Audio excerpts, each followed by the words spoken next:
Okay, to look at more interesting behavior, we're going to look at the Lorenz equations now. You saw how we just used our computer calculations to see how various systems behaved, and we saw there were different kinds of behavior. We saw stable points, unstable points, attractors, repellers, limit cycles, and so forth. All of that kind of behavior is extremely easy to see with a modern computer, but of course it's not that long ago that such things didn't exist and everything was being done by hand. So you can imagine that when computers first appeared, it was an extremely interesting time for a lot of people who've been dealing with problems that were just too hard to do otherwise.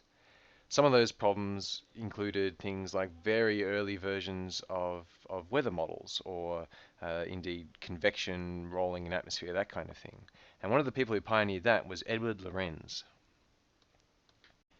Given that bugs in computers in those days were actual physical bugs, and in order to program them you needed large numbers of punch cards and so forth, the equations that Lorenz was examining were actually very simple. They were a simplified model of convection that looked like this.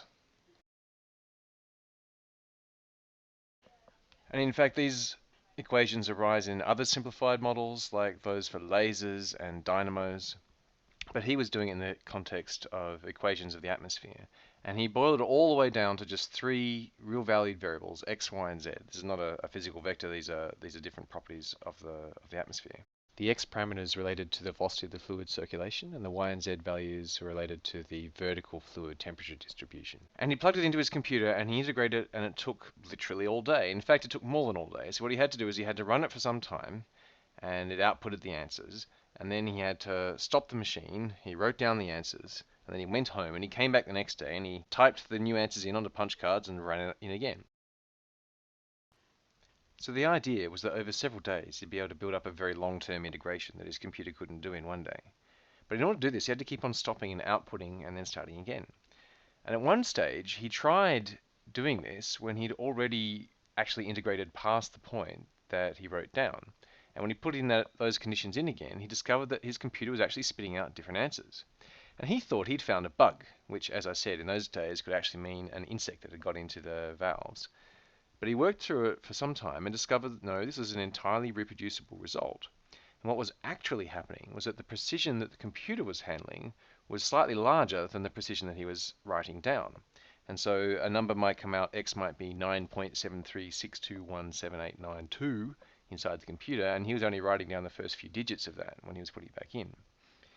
Now one might expect that if you get most of the digits right, then you'll get almost exactly the same behavior. The computer shouldn't be able to tell the difference. And he thought it was a problem that it wasn't. But in fact, it was just that these equations, these very simple equations, turn out to be extremely sensitive. And so they really care about the initial conditions. So let's look at the behavior of this system. Okay, so here's our system. What we've got here on these three axes are the three coordinates, so the x, the y, and the z, and we can go forward in time, and as we go forward in time you can see we're sort of sliding backwards and forwards roughly between two loops in space. So we've got sort of one loop here and one loop there. We never quite cross. If you zoom in and have a look, they're kind of arched in space, and that trajectory never crosses itself. It can't cross itself because if you start at a particular point there, then the derivatives say you have to go in a particular direction, and a trajectory that crosses itself, you're actually going in two directions at once, which is impossible. Let's see what happens if we don't start exactly there, but we start somewhere else. You can see it actually looks very similar. So it still kind of looks, no matter where you start in that box, you always look like you're basically sliding forwards and backwards between those two lobes. Alright, what we're going to do now is we're going to have a look at a system where we can look at two trajectories at the same time. Okay, so this is a picture with two trajectories, and we can slide forwards in time on that axis, and this one actually gives us a sort of a longer trace, so we can see just how far we've gone. So if I do this, I'm a long way forward in time, but I'm only looking at the last 1.63 time units of how far it's gone. And in this case, all three coordinates for both solutions start the same thing, and that's why they're on top of each other. Now if I change, let's go back to an early time, there we go.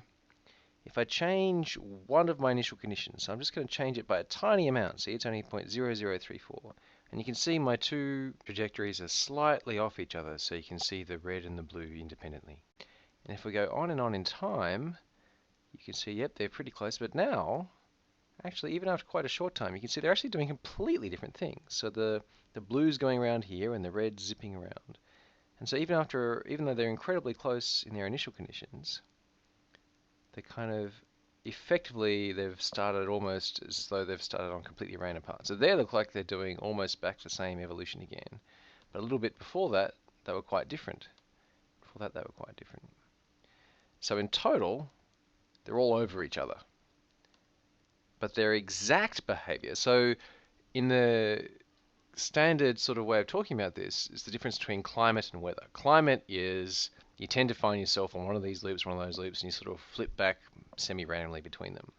Weather is what's actually happening today. And what's actually happening today for these two things that started very, very close is wildly different. But in general, they tend to do the same sorts of things.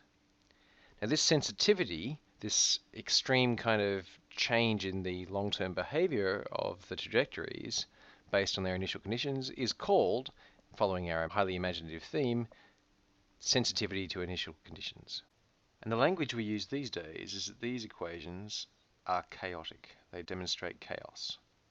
And chaos has a few components to it. The first is precisely that sensitivity to initial conditions we just looked at.